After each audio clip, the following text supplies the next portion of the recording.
आज हम पढ़ने जा रहे हैं सुश्रुत सूत्र स्थान का 8th चैप्टर। देखो 7th चैप्टर जैसे ही आप यंत्र पढ़ते हैं उसी के बाद शस्त्र पढ़ना जरूरी है। देखो दिमाग में चीजें क्लैश होने के लिए क्लियरिटी जरूरी है, ठीक है। अगर क्लियरिटी रहेगी तो क्लैशेस नहीं होंगे, इसलिए यंत्र के तुरंत बाद हम शस्त्र पढ़ेंगे। अब देखो शस्त्र के नंबर पे आते हैं तो यहाँ पर वाग्भट का पैरेलल लेके चलेंगे। तो वाग्भट ने कितना बोला है वो हम देखेंगे। पहले लिखा है श्लोक नंबर 3 में first word is this is विशंति, मतलब 20 जो हो गए हमारे शस्त्र हो गए। अब यंत्र की संख्या क्या थी 101, तो 20 पैरेलल में, ठीक है। उसके बाद वाग्भट ने इसकी संख्या बोली है 26। देखो इसमें आगे वाले श्लोक में पूरे नाम लिखे हैं, लेकिन हम यहां से नाम ना पढ़कर हम पढ़ेंगे श्लोका नंबर 4 से नाम। अब श्लोका नंबर 4 से नाम क्यों पढ़ेंगे, क्योंकि कर्म के हिसाब से बोला गया है।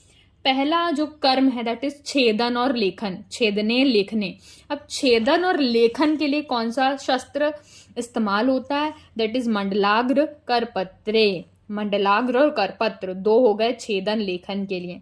नेक्स्ट यूज करेंगे हम छेदन और भेदन के लिए। छेदन और भेदन के लिए छेदन इज कॉमन, लेखन हट गया, भेदन आ गया।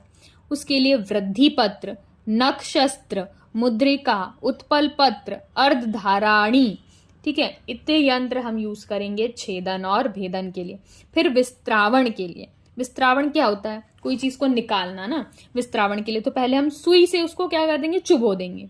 तो सूची, कुश, अटी, शरीरी, अंतर और त्रिकूर्चक विस्त्रावण के लिए। देखो मुख बार है, सूची मुखी, अंतर्मुखी, शरीरी मुखी, ये तीन तो मुखी मुखी में हो गए। अटी मुखी, शरीरी मुखी, अंतर्मुखी, तो ये तीन मुखी मुखी वाले हो गए। एक सुई, कुश और त्रिकूर्च, ये हो गए हमारे विस्त्रावण के लिए। देखो मैं जितना इंपॉर्टेंट बोलूं, बहुत ज्यादा अगर क्वेश्चंस लगाने जाऊंगे तो भरमार मिल जाएगी इसको, इस चीज के क्वेश्चन की। इसको समझ के, रट के, विजुअलाइजेशन से जिस तरीके से भी याद कर सके मैं कोशिश करती हूँ आपके साथ शेयर करने की, ठीक है। उसमें बहुत मेहनत लगती है, तो ठीक है करती हूँ, मैं मेहनत करती हूँ उसको आपको देने के लिए। पर अभी जिस तरीके से पढ़ा रही हूँ उस तरीके से समझो। देखो मैं भी पढ़ती हूँ फिर पढ़ाती हूँ, क्योंकि जितना आयुर्वेद देखो वोलेटाइल है, चीजें बहुत जल्दी भूल जाते हैं। तो मेहनत करना कंसिस्टेंट है, हमारे हाथ में सिर्फ ये है कि हम मेहनत कर सके, तो हम वो चीज क्यों छोड़े, तो हम मेहनत करेंगे, ठीक है। आगे देखते हैं वेधन। वेधन के लिए, पंचरिंग के लिए हमें क्या क्या इंपॉर्टेंट है, तो कुठारिका, व्रीहि मुख, वेतस, पत्र और सूची। देखो सूची रिपीट हो गई हमारी, विस्त्रावण में भी है, वेधन में भी है, ठीक है। आहरण, खींच के बाहर निकालना। अभी हमने आहरण के लिए, आहरण कर्म के लिए बड़ीश यंत्र का इस्तेमाल किया था, ठीक है। तो बड़ीश, और बड़ीश में यंत्र में भी है, शस्त्र में भी है, और दंत शंकु, ये दोनों का इस्तेमाल हम में करेंगे, आहरण के लिए करेंगे। अब एषण और एषणी के लिए, एषण कर्म करने के लिए तो हम एषणी यूज करेंगे, साथ साथ हम उसका अनुलोमन भी कर लेंगे। और सीवन के लिए सूची, सूची हैज रिपीटेड इन 3 टाइम्स, ठीक है। तो बहुत इंपॉर्टेंट है, कोशिश करूंगी मैं इसके लिए एक शॉर्ट बना दूं आपका, तो वो आप देखते रहें तो आपको याद हो जाएगा। अब देखो ये हो गए हमने क्लासिफिकेशन की, कौन कौन से कर्म, कौन कौन से हमारे शस्त्र करेंगे। अब उसे किस तरीके से होल्ड करना है कि वो काम कर सके। देखो अधिकतर तो एक फल भाग होगा और एक व्रंत। तो फल और व्रंत के संयोग में हमने, अगर नहीं चल रहा है दिमाग तो लगा देना, फल और व्रंत के संयोग पे पकड़ना है। कौन से, तो भेदन करने के लिए। आपको मुझे समझाने की शायद जरूरत नहीं पड़नी चाहिए, व्हाट इज वेधन, चलो समझा देते हैं। पर मैंने इससे पहले वाले जो वीडियो है उसमें समझाया है कि व्हाट इज वेधन, व्हाट इज वेदन। देखो यहां पर लिखा है कि भेदन करने के लिए, मतलब इंसीजन मारने के लिए हमारी ग्रिप अच्छी होनी चाहिए, कि हाँ इस पॉइंट से इस पॉइंट तक का इंसीजन लगे, उसके लिए हम बीच में पकड़ लेंगे, ठीक है। तो मतलब इंसीजन करने के लिए, भेदन के लिए हम उसके व्रंत और फल के संयोग में पकड़ेंगे। क्लियर, पहली चीज क्लियर हो गई जो मोस्ट कॉमन है। इससे पहले हमने पढ़ा था लेखन और छेदन। सबसे पहले तो मंडलाग्र और करपत्र यूज किया था, तो वही अगर हम लेखन कर्म के लिए, तो लेखन कर्म के लिए हमें एक ऐसा पकड़ना है ताकि हम उसको होल्ड करके थोड़ा टिल्टेड, स्क्रैपिंग करना। लेखन इज स्क्रैपिंग, स्क्रैपिंग करने के लिए हम थोड़ा उसको टिल्ट करके, होल्ड करके, जैसे पेंसिल से हम जब हमें ड्रॉ करना रहता है, जब शेड मारना रहता है, तो हम हमारी पेंसिल को टिल्ट कर लेते हैं। दैट सेम थिंग हमको करना है लेखन कर्म के लिए। हमारी जो ब्लेड है उसको, या मंडलाग्र शस्त्र है उसको टिल्ट कर देना ताकि उसका भेदन, लेखन हो सके अच्छे से, है ना। विस्त्रावण कर्म के लिए अग्र, आगे पकड़ना है। अगर कोई भी जो बालक है, वृद्ध है, कुमारांग है, डरपोक है, स्त्री है, राजा है, राजपुत्र है, उसमें अगर विस्त्रावण करना है तो त्रिकूर्च त्रिकुश शस्त्र का हम यूज करेंगे। स्लिप ऑफ टंग हो जाती है, अभी हमने यंत्र पढ़ा है तो फिर वो यंत्र शस्त्र हो जाता है, सॉरी फॉर दैट। ठीक है, अब व्रीहिमुख शस्त्र के वृंत को अगर हमें को पकड़ना है तो हम कैसे पकड़ेंगे? ठीक है, it's same like a pencil. Pencil को क्या किया हमने, पूरे तरीके से हाथ में ऐसा पकड़ा है कि उसका पूरा पोर्शन हाथ में आ जाए, और हमारा जो अंगूठा है और प्रदर्शनी है यानी इंडेक्स फिंगर, उनके बीच में हम उसका ऐसे पेंसिल जैसे पकड़ लिया। पूरा उसका जो पीछे का पोर्शन है हमारे हाथ में आ गया है, हमने उसको ग्रिप मार लिया हमारी 3 उंगली से, और 2 से हमने उसको पकड़ के रखा है। These are important holding. ठीक है, उसके बाद हम नक्षत्र और एशनी, देखो मेजर इन्हें बोल दिया कि सारे जो होते हैं वो 6 अंगुल के होते हैं। नख और एशनी हो गई 8 की, और शरीरी हो गए 10 की। आई रिपीट, सारे हो गए 6 के, शेष 6 याद रख लो, मेजर 6 है। शरीरी शरीरी शरीरी तो 10 अंगुल की हो गई। ठीक है, और नख और एशनी 8 की। ठीक है, सिर्फ 3 पॉइंट्स हैं। अब बोलते हैं कि संपत्ति, अब हमने पढ़ा था कि गुण कौन कौन से अच्छे क्या होता है, हमारा यंत्र कैसे अच्छा होता है, तो चलो देख लेते हैं शस्त्र कैसे अच्छा होता है। तानी सुग्रहणानी, अच्छे से हम उसको पकड़ सके। सुलोहानी, उसके जिस चीज से वो बना है, जो उसका मैटर है वो अच्छा होना चाहिए, सुलोहानी। सुदृढ़ानी, अच्छी धार होना चाहिए उसमें, धाराणी। सुरूपाणी, सुंदर होना चाहिए। सुसमाहितानी, ठीक है, इसके मुख का जो अग्रभाग ठीक प्रकार से बना होना चाहिए। ठीक है, ये सारी जो हमारी क्वालिटीज हो गई वो शस्त्र संपत्त होती है। ठीक है, इसको शस्त्र संपत्त की 6 क्वालिटीज बोलते हैं। अब शस्त्र के दोष देख लेते। वक्रम कुष्टम खंडम खारधरम अति स्थूलम अति तुच्छम अति दीर्घम अति ह्रासम। देखो मेजर चीजें तो हमारी यंत्र जैसी ही है शस्त्र में। तो श्लोका नंबर 9 में हमने उसके 8 दोष देख लिए। वर्ड जब मैं बोल दूं कि अष्ट, क्योंकि श्लोका में लिखा इति अष्ट शस्त्र दोषा, तो वो वर्ड इंपॉर्टेंट हो गया। अब यहां से हमें ये गोविंद पारेख में भी ये पॉइंट श्लोका नंबर 10 हमारा रिपीट होता है, जो कि है हम उसको 4 चीजों के लिए उन्होंने 4 धाराएं बता दी कि कैसी धार होना चाहिए। पहला है भेदन के लिए, भेदन कर्म के लिए मसूरी जाना है। लेखन के लिए अर्ध मसूरी। ठीक है, आधा हमने पेन टिल्ट किया था ना लेखन करने के लिए, तो अर्ध मसूरी।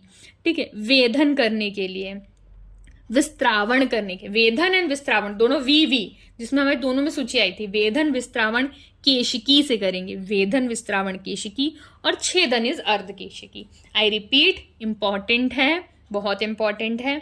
भेदन के लिए मसूरी जाना है, लेखन के लिए आधा मसूरी जाना है।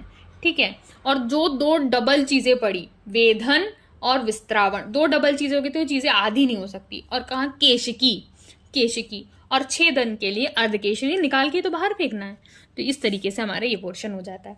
अब हमने बोला था आहरण के लिए बड़ीश और दंत शंकु, ये दोनों यूज होते हैं।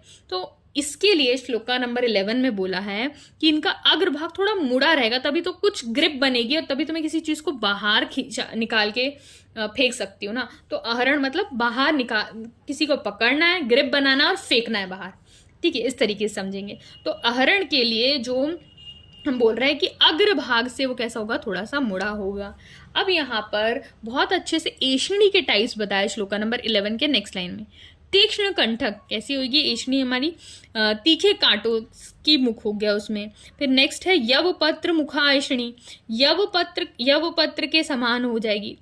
तीसरी हो गई गंडूपद, गंडू यानी केचुए के समान मुख वाली हो गई। 3 देयर इज 3 टाइप्स ऑफ एषणी अकॉर्डिंग टू आचार्य सुश्रुत, तीक्ष्ण, यव एंड गंडू पदमुखी।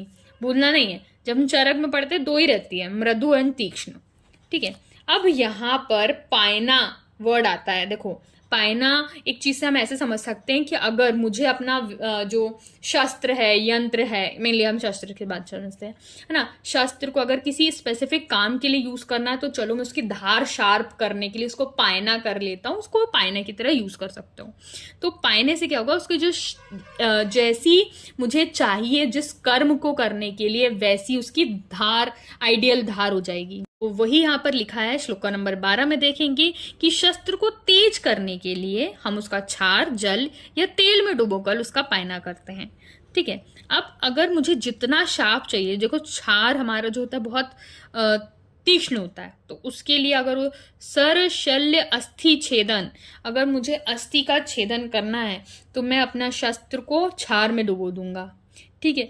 और अगर अपने मांस का छेदन भेदन करना है, मांस छेदन भेदन पाटन, बी, मैं देखो इसको लेकर लिखती हूँ मांस बीपीसी, तो मांस का छेदन भेदन और पाटन करने के लिए मैं इसको पानी में डुबो दूंगी। और जब तेल की बात आएगी, देखो तेल हमें पता है शाप अंदर तक जाता है, तो सिरा स्नायु तक ये चीज पहुंचानी है, सिरा स्नायु का वेधन करना है, छेदन करना है मुझे, तो मुझे उसमें तेल में डालना है। तो 3 हमने यहाँ पे पायना खत्म करे। बहुत इजी तरीके से समझेंगे कि पायना है क्या। वर्ड पायना से नहीं समझना है, पायना से हमने समझा कि इसको शार्प करना है, आइडियल शार्प करने के लिए आइडियल द्रव लिया और उससे मुझे वो चीज प्राप्त हो जाएगी। अब उसको हमने लिखा कि रखना कैसे है। जो शस्त्र कोश का वर्णन है ना, वाग्भट ने बहुत अच्छे से किया है। इसके विमर्श में, श्लोका नंबर 13 के विमर्श में मिलता है कि जो शस्त्र कोश है, मतलब मैंने अपने जो यूटेंसिल्स है, मेरे जो इंस्ट्रूमेंट्स हैं उनको मैंने ले लिया है और मैं उसको किस तरीके से रखूंगा। फिर उसके बाद है शस्त्रों की धार को तेज बनाए रखने के लिए, तेज करने के लिए उड़द के रंग का सिलक्षणशीला मांस वर्णा, ठीक है। मांस वर्णा से उड़द का वर्ण याद रखना है, सिलक्षण और शील है ना, तो उड़द के रंग की काली खुरदुरी शिला लेनी है और शस्त्रों की धार को स्थिर रखने के लिए उसको सेमल के पत्रों का फलक उपयोग करना है, मतलब उसको बोल दिया शालमली फलक के अंदर हमें इसको रखना है। अब बात आती है अगर हमारे शस्त्र नहीं रहे तो उसके एब्सेंस में हम अनुशस्त्र का इस्तेमाल करेंगे। अनुशस्त्र में देखो बहुत सारी चीजें हैं, त्वक सार स्फटिक कांच कुरुविंद जलोका अग्नि छार, देखो मैंने बोला था जलोका छोड़ो, छार अग्नि नख, ये सेम चीज हमारे उपयंत्र में भी आई है और अनुशस्त्र में भी आई है ना। ये चीज मार्क करेंगे बस, है ना। 14 इसका नंबर है, कहीं लिखा नहीं गया है तो पूछने के बहुत कम चांसेस है। श्लोका नंबर 18 की हिंदी समझते हैं। उसने बोला कि बालकों के लिए तथा शस्त्रों से डरने वाले पुरुषों के लिए जब संयोगवश पास में कोई शस्त्र ना हो तब छेदन और भेदन के लिए त्वक सार आदि, मतलब ऊपर वाले श्लोक से जो लिखा है त्वक सार स्फटिक कांच कोविद, तो अनुशस्त्र का प्रयोग करेंगे। मतलब जो बालक, जो बच्चा है और जो उसको डर लगता है उसके लिए हम छेदन भेदन के लिए फर्स्ट संज्ञा यूज करेंगे अनुशस्त्र का। नेक्स्ट है अहरण छेदन भेदन तथा शन्य कर्म के लिए नाखून का प्रयोग करेंगे, ठीक है। क्षार अग्नि और जलोका के प्रयोग की विधि आगे के अध्याय में, क्योंकि स्पेसिफिक चैप्टर है क्षार अग्नि और जलोका का, तो हम वहां देखेंगे। जो रोग मुख में उत्पन्न होते हैं तथा नेत्रों के वर्त में होने वाले होते हैं, रोगों का विस्त्रावण गोजी शेफालिका और शाक के पत्रों से करें, ठीक है। गोजी शेफालिका शाक किस में आती है, तो ये हमारे अनुशस्त्रों में आती है, ये वर्ड इंपॉर्टेंट है। ऐषण कर्म के लिए ऐषणी अगर नहीं मिलती है तो बाल अंगुली या अंकुरों का उपयोग हम करते हैं, ठीक है। उसने इसमें विमर्श में चले जाएंगे तो 3 अनुशस्त्र अधिक बताए हैं, इसमें अपन ने 14 बताया तो उसमें 17 मान लेंगे, नंबर नहीं याद रखना है, लेकिन एक सबकॉन्शियस में कुछ चीजें बैठ जाती है ना, तो पुराने जमाने में जो क्वेश्चन आए हुए थे उसके हिसाब से। तो इस तरीके से हमारा ये चैप्टर कंप्लीट होता है। आगे देखेंगे योग्य सूत्री है। योग्य सूत्री हमारी प्रैक्टिकल लाइफ के लिए बहुत इंपॉर्टेंट है कि हमें अगर कोई प्रैक्टिकल कर्म करने जा रहे हैं तो उससे पहले हम क्या करेंगे, चलो वो चीजें हम नेक्स्ट चैप्टर में देखेंगे। Thank you.